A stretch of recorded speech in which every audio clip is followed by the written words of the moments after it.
Shalom. Selamat malam. Kita patut bersyukur karena komitmen kita. Tuhan memberkati. Cinta Yesus selamanya. Ku mau cinta Yesus selamanya. Jadi firman ini berupa pengetahuan yang akan menolong kita dengan judul urut-urutan proses kedatangan Yesus yang kedua kali. Don't wanna sleep in, cause I got something to prove. I gotta take what I hate and finally make a move. I think of you and all the shit you don't do. Well, I'ma make hella sure that I don't become you. I have no regrets, yeah, I'll tie up my chest. I'll never forget what it's like to be in debt. Been stabbed in the back bed, I'll show you what happens. Pass me the mic and I'll show you with action. I feel this pain, you already know.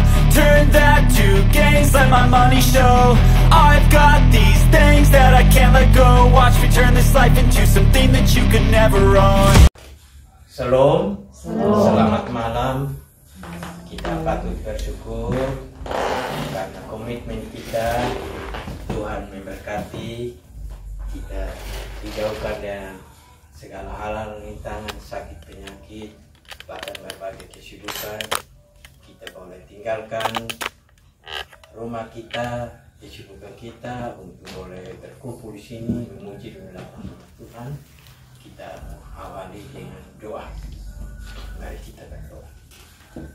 Terima kasih Tuhan Yesus oleh karena penyertaan, pemeliharaan. Kau memberkati masing-masing kami, kesehatan, kekuatan, bahkan juga keresahan, aman dan damai, tentram, sehingga kami saudara-saudara boleh datang berkumpul untuk memuji, menggunakan nama-Mu dan mendengarkan firman. Berkatilah firman-Mu yang akan hamba bagikan agar boleh menolong kami mengerti arti firman-Mu.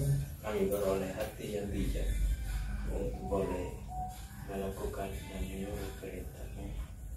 Ampuni salah dan dosa-dosa kami ya Tuhan. Sucikan dan kuduskan berdoa hamba ini agar diterima oleh Allah Bapa sebagai satu korban persembahan puji-pujian yang berkenan dari Bapa. Segala puji dan hormat kami persembahkan kepada Allah Bapa dalam nama Bapa, Anak dan Roh Kudus. Amin. Kita akan memuji Tuhan dari lagu Ku Mau Cinta Yesus. Call me a god. You call me a god. You call me a god. You call me a god. Let's go. I'm about to go off like a weapon. Fuel to the top, got a filled up engine. In my thoughts, obsession. I will not stop, no, I'm never second guessing. I got a God complex. Haters love to hate, but I never feel pressed. Got a lot on my plate, but I never get stressed. I'll take all the pressure like I'm acing this test. Oh, tear it up like I'm Jason. I see the world like it's ready for the taking. I see this place like a game I'm playing. Straight to the bank to collect my payments. No negotiations, it's my way, I was born impatient.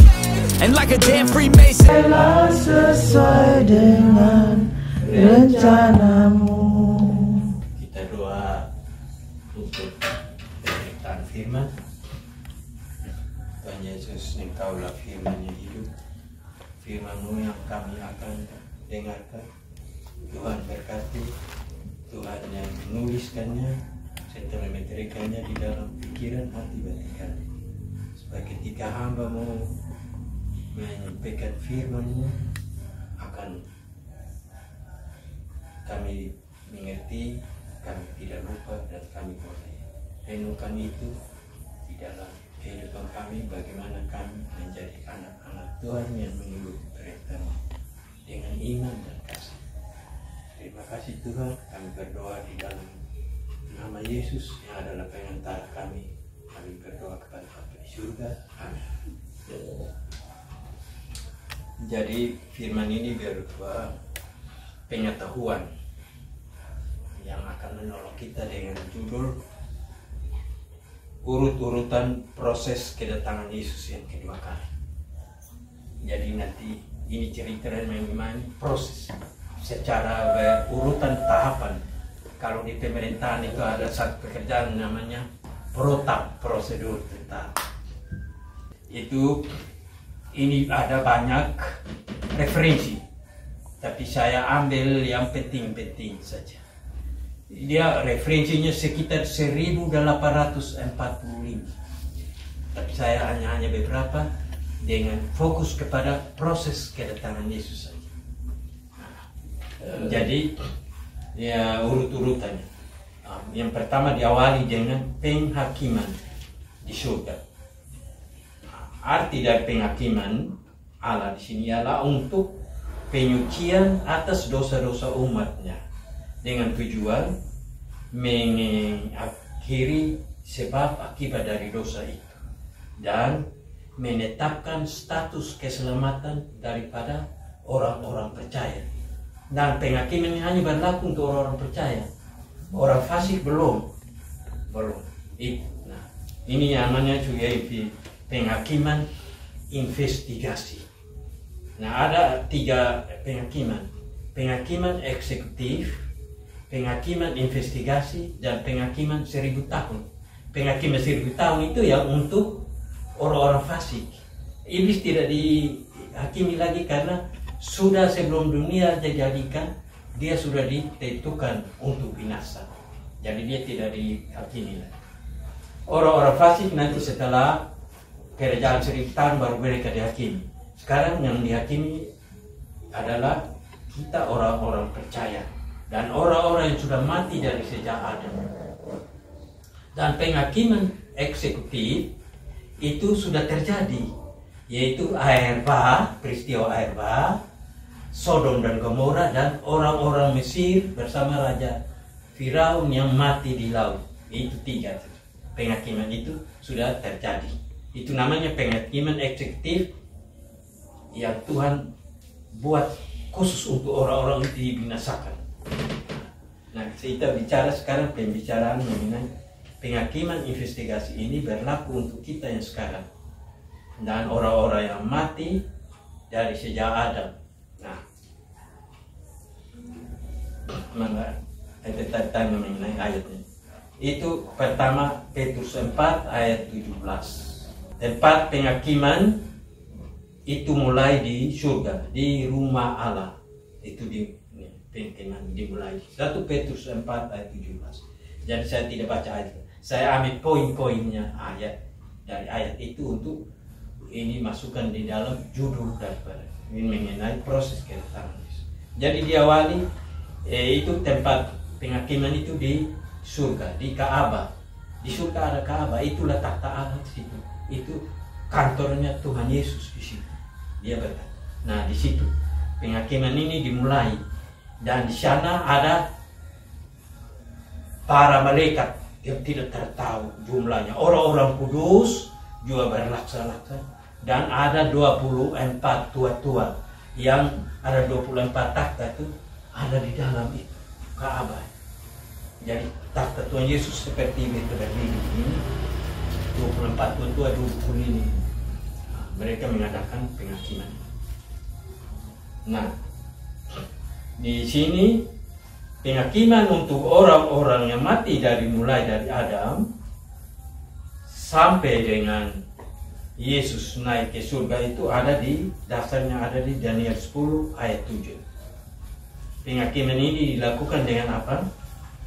Memeriksa catatan-catatan kehidupan kita di catatan-catatan di kitab-kitab yang ada di surga. Jadi setiap apa kita perbuatan baik itu ada dicatat di surga itu. Jadi nanya jadi memeriksa catatan. Nah, termasuk kita yang melakukan kebaktian malam ini ada dicatat di surga.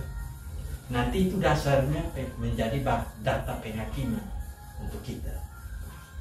Kemudian kapan penghakiman untuk orang mati ini sudah berakhir, Alkitab tidak menjelaskan. Tetapi untuk orang hidup sudah dimulai sekarang, yaitu di Wahyu 14 ayat 7. Nah, itu Jadi sekarang nih kita orang-orang ini penghakiman orang-orang mati sudah selesai. Sekarang penghakiman ini untuk orang-orang yang hidup di samping. Sekarang itu sudah dimulai. Nah ini itu ada di Wahyu 14 ayat yang ke-7. Nah, kepenghakiman ini yang saya sudah jelaskan itu memeriksa catatan orang-orang yang masih yang sudah mati itu sudah ditetapkan dan ditulis namanya di buku kehidupan. Sementara kita belum. Nanti mati dulu baru kita mati langsung itu ini selama dia hidup gini. Pada saat mati itulah baru ditentukan kita nama masuk ke tidak. Karena kita masih hidup ini berbuat dosa. Nah disinilah arti penghakiman itu adalah untuk penyucian. Kita disucikan, baru nama kita masuk di dalam buku kehidupan. Nah, itu dia punya tahapan.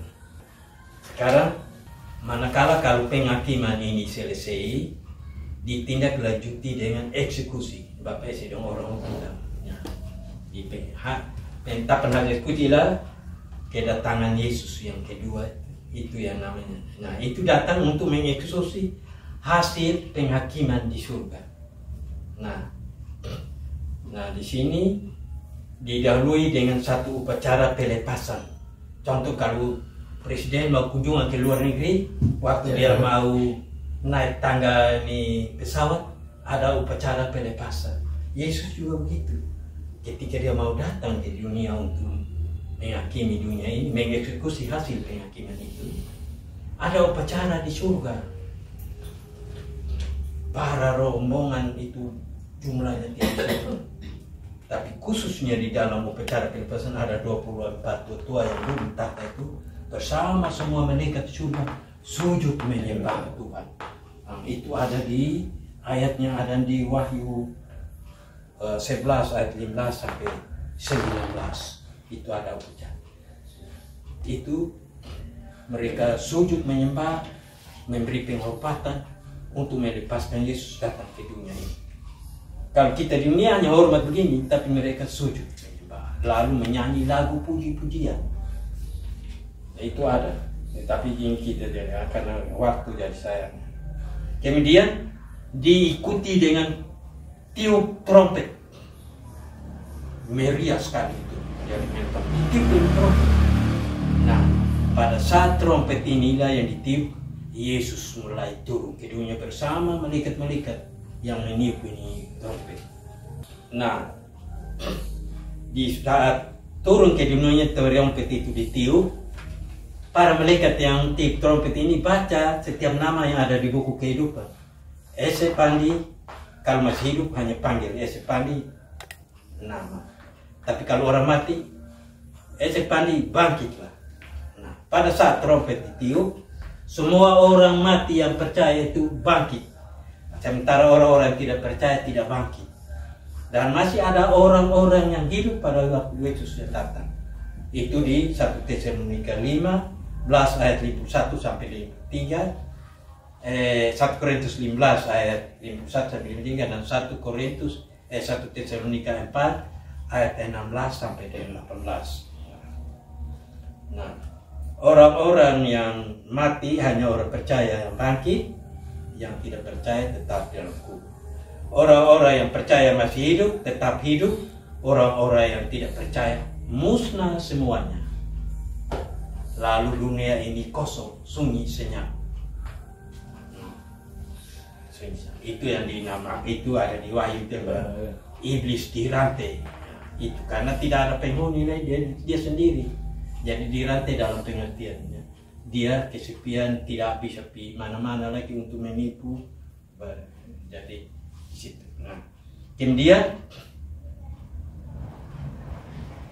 setelah ini itu orang-orang yang mati, yang bangkit bersama orang-orang yang hidup ini diubahkan dari tubuh yang fana menjadi tubuh yang abadi. Diubahkan dengan cara bagaimana? ialah diberi makan dari buah pohon kehidupan. Itu Wahyu 20 ayat 2. Kita tahu pada waktu penciptaan, waktu manusia makan buah pohon pengetahuan baik dan jahat, mereka berubah dari tubuh yang abadi menjadi tubuh yang fana. Nah, untuk mengembalikan kepada tubuh yang fana ini dikasih makan buah pohon kehidupan. Kita baca itu ada di Kejadian 3 mengatakan Yesus mengusir Adam dan Hawa karena takut apabila mereka makan itu buah pohon kehidupan, karena mereka sudah tahu baik dan jahat, maka mereka tidak jadi mati lagi. Maka itu mereka diusir dan buah pohon ini kehidupan itu diangkat ke surga. Jadi itu cara mengubahnya. Kemudian waktu Yesus datang ke dunia ini, di surga kan rombongan itu di surga sunyi sejak setengah jam. Nah, saya karena terburu-buru mau cari ayat, tapi ada di Wahyu 18 atau di Wahyu 11 antara dua. Di surga sunyi sejak setengah jam itu kalau menurut perhitungan waktu nubuatan 1 hari sama dengan 1000 tahun, maka 1 jam itu adalah 1 minggu 7 hari. Jadi berarti sini proses kebangkitan pertama itu waktunya sekitar kurang lebih 1 minggu. Setelah diubahkan dulu, kemudian dikumpulkan di satu tempat, itu di Matius 26 ayat itu. Mereka dikumpulkan dari seluruh penjuru dunia satu tempat, baru diangkat ke angkasa bertemu dengan Yesus di surga. Jadi waktu kedatangan Yesus, bukan Yesus belum injak kaki di dunia, masih hanya di awan-awan. Hanya malaikat saja yang turun untuk bangkitkan orang mati. Nah, setelah pengubahan diangkat ke surga. Kalau kita mencatat ke awan-awan, awan itu juga di istilahnya sama dengan surga kalau dibaca bahasa Inggris. Nah, bertemu dengan Yesus di sana. Nah, di sana mereka memerintah selama 1000 tahun. Itu yang disebutnya kerajaan 1000 tahun. Itu di Wahyu 20. Kerajaan 1000 tahun. Jadi di sana mereka memerintah bersama Yesus selama 1000 tahun. Selama kerajaan 1000 tahun ini, orang-orang percaya diselamatkan bersama malaikat-malaikat, orang-orang kudus yang ada di surga. Mereka ikut memeriksa catatan atau penghakiman untuk orang-orang fasik. Untuk mereka harus menetapkan status kematian atau kebinasaan dari orang fasik. Jadi ini secara hukum Bapak Esi tahu. Seseorang dihukum harus melalui satu penghakiman. Penghakiman itu untuk diselamatkan, untuk dibinasakan. Nah, setelah penghakiman 1000 tahun, barulah Yesus datang untuk binasakan orang-orang fasik. Dan iblis dilepaskan dari rantai itu, kan di situ di rantai. Dilepaskan lalu dibinasakan dengan api dan belerang. Nah, setelah itu barulah turun langit yang baru, bumi yang baru. Jadi nanti kerajaan 1000 tahun itu yang turun ke dunia ini di Yerusalem, ibu kota Yerusalem.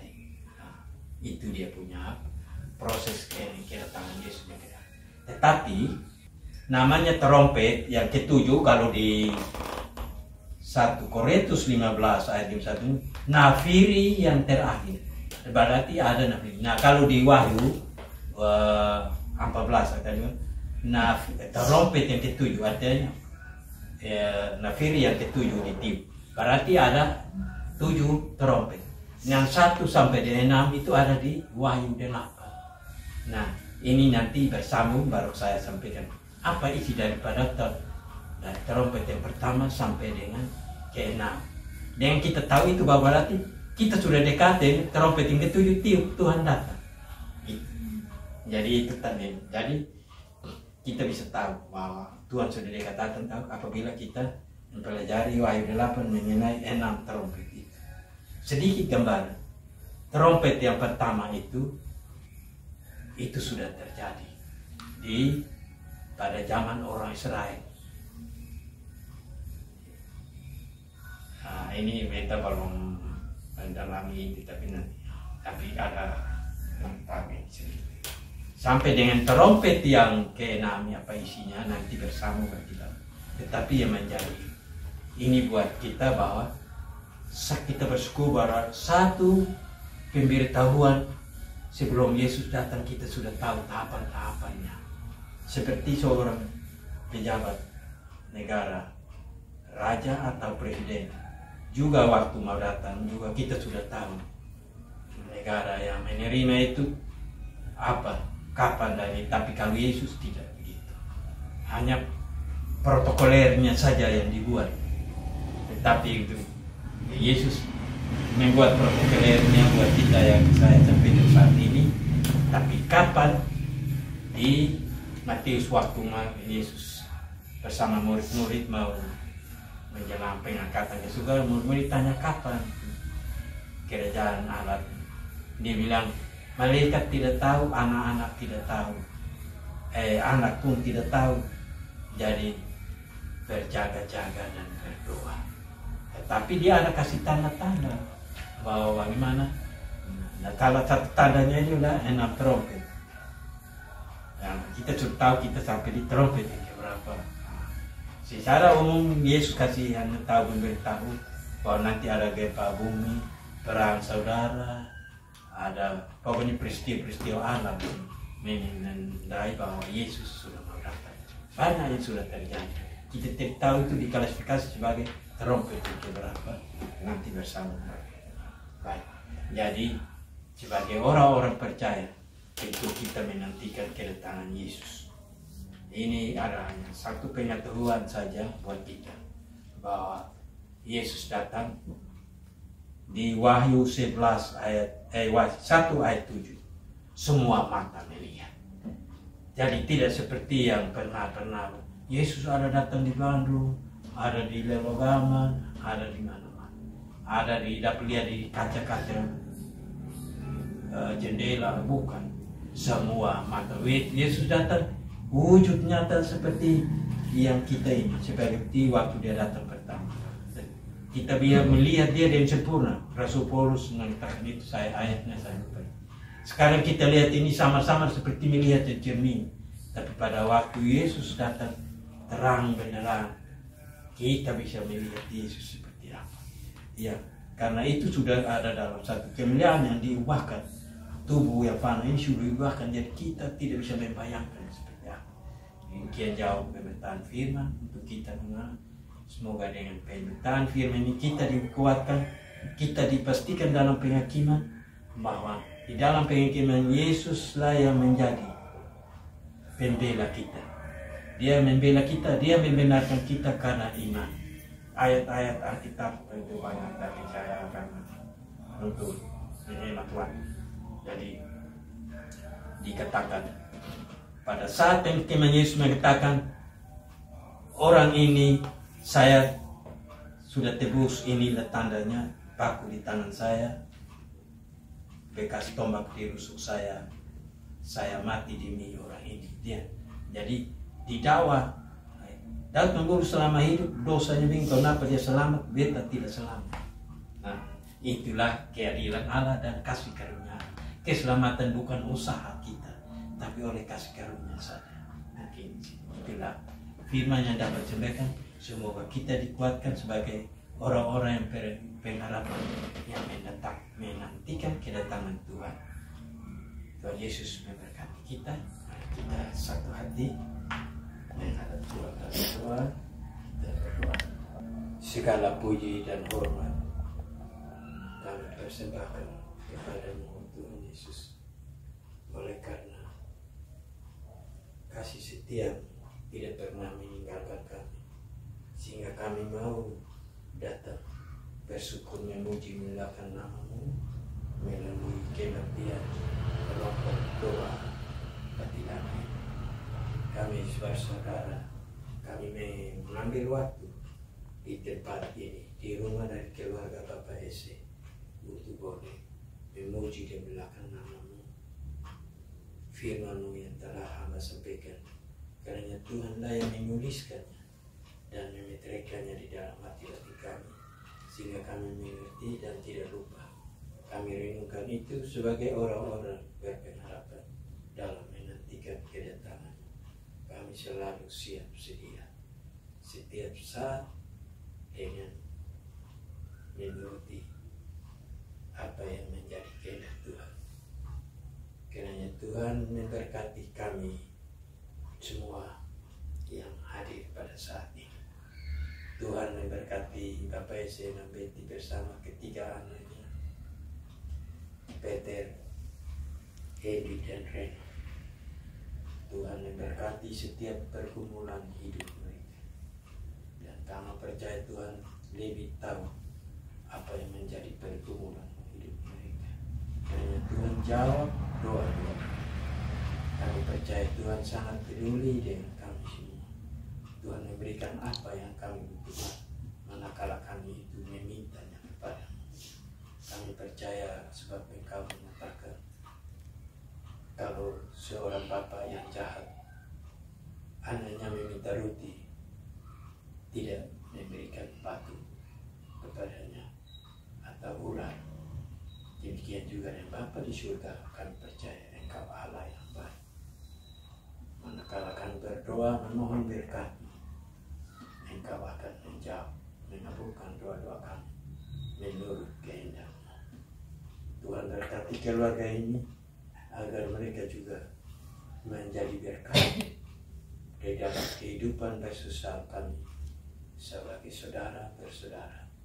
Mereka menjadi berkat dalam hubungan persaudaraan kekeluargaan kami, supaya kami boleh hidup rukun, hidup damai satu sama lain.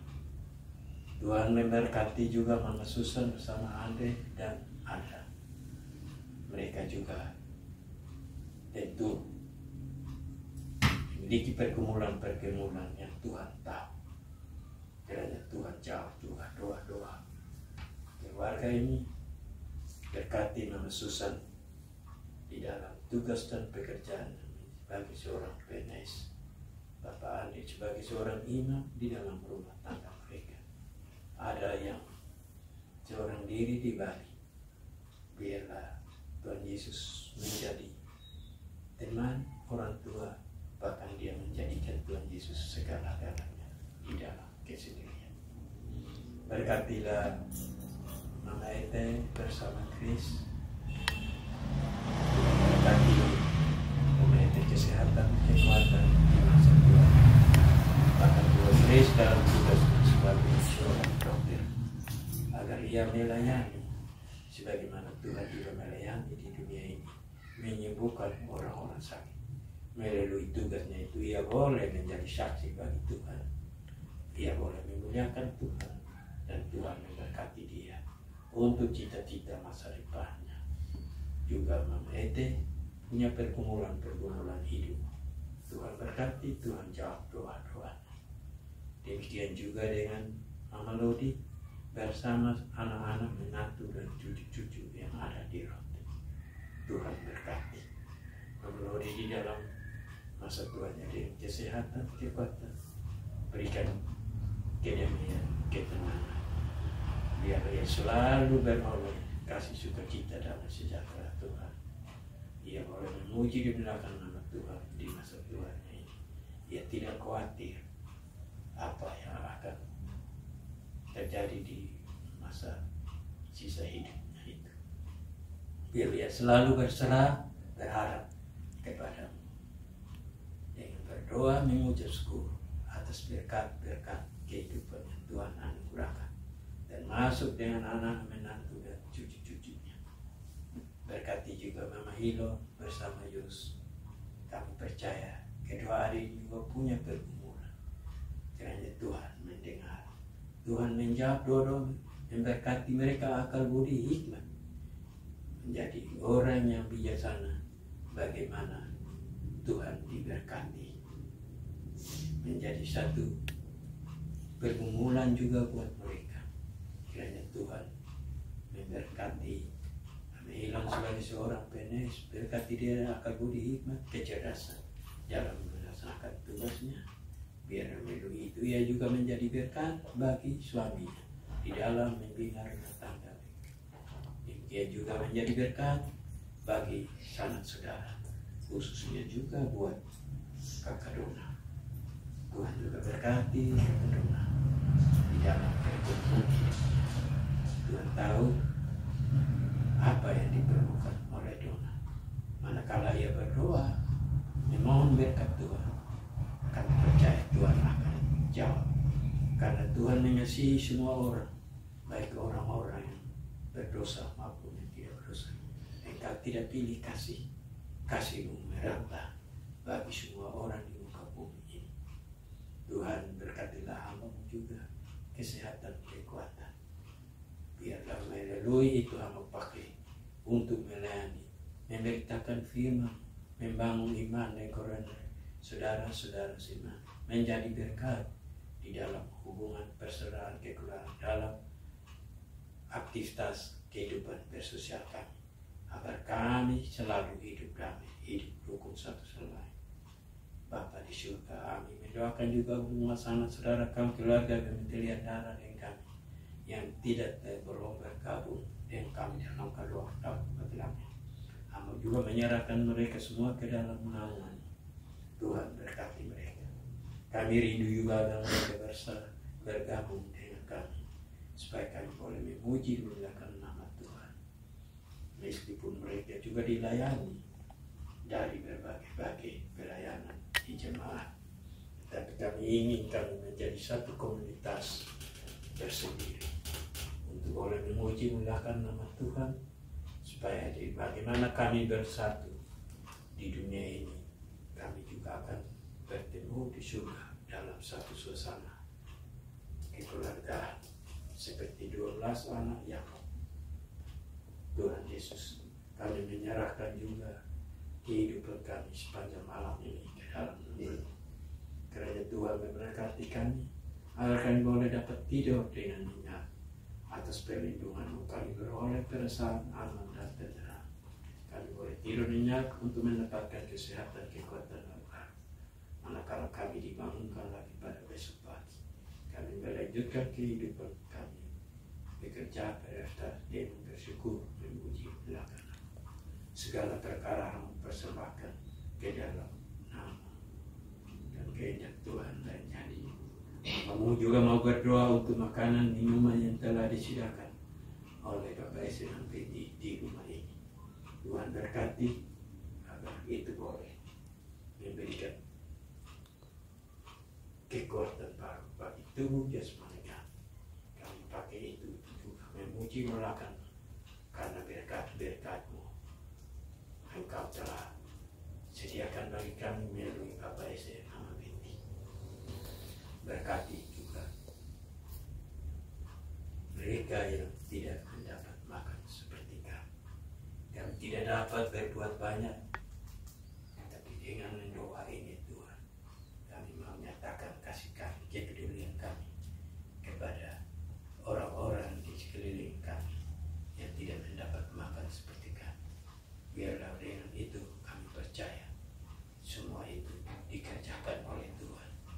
Segala puji dan hormat kami persembahkan kepada Allah Bapa, dalam nama Bapa, Anak dan Roh Kudus. Kami datang alaskan doa ini melalui pengetahuan Tuhan Yesus Juru Selamat kita. Amin. Kita akhiri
yang kami dengarkan. Nyanyian, puji-pujian, dan doa kami hanya terjadi untuk hormat kemuliaan bagimu Tuhan. Dan Tuhan memberkati kami. Kasih sukacita, damai sejahtera memenuhi hati, pikiran kami. Kami pulang dengan penuh syukur. Amin. Shalom. Salam. Jadi sendiri. Selamat. Ini Pak Ciu. Cium semua sah. Ini apa toh? Ulta toh yang 17 Agustus. Oh betul. Oh iya, hari kemerdekaan. Tadi saya menyanyi.